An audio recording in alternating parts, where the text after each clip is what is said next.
This episode was suggested by Amateur Scientist. Thank you. Another day, another Derby profile. Today's episode is on Just a Touch. Let's go. First up, the stats. 3 starts, 1 win, 2 seconds, and earnings of $281,700. Now, you might notice, 3 starts is exactly the same amount of starts that this guy's father ran before he won the Kentucky Derby, because Just a Touch is by Justify. Although, in terms of personality, these two seem to be quite different. For major races, after breaking his maiden, Just a Touch ran in the absolutely sloppy Gotham Stakes and was able to pick up the pieces to be second, but appreciated going around 2 turns, going after a fast pace and holding on decently well, but getting caught by Sierra Leone late in the stretch to be second and acquiring 50 points and a spot in the Kentucky Derby. For running style, he has been a stalker in all of his races, always staying only behind just a few select horses and trying his best to pick them off. Although in his last 2 starts, he's always had one horse that he couldn't catch, either in the Gotham, where he was unable to chase down Deterministic, or he simply was too close to the pace and got passed by a late-flying Sierra Leone.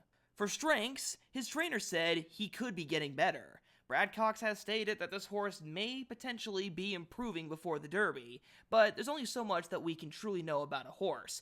But it is important that I mention this for the simple fact that he fits a certain archetype that's been getting kind of popular recently. His father, Justify, was improving at the right time and only had a few starts, and so did last year's Derby winner, Mage. Despite Mage not having a stakes win under his belt, he was improving at the right time and running well-efforted defeats. Just like Just a Touch. He's a consistent horse. He's never been further than 2 lengths behind leaders, and has always been somewhat valiant. He never finishes distantly beat. He's always doing something.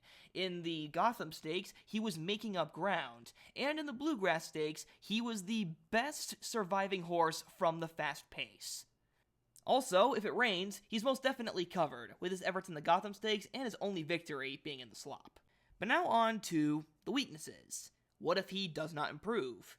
If he doesn't improve, then even Brad Cox himself has admitted that this horse probably couldn't win. So you're going to have to take a slight Hail Mary on this one.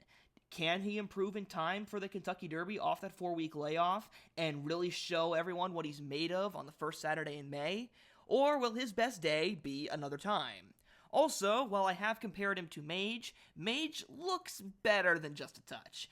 Just a Touch ran good races, but the amount of stuff that Mage endured during his first 3 races before the Derby is significant and hard to repeat. Just a Touch hasn't dealt with serious physical contact, and he hasn't been forced to run outside of his own running style.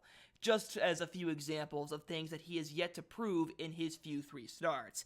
And he doesn't have the same kind of freakish dominance that Justify had before his 3 races to, for lack of a better word, justify picking him otherwise.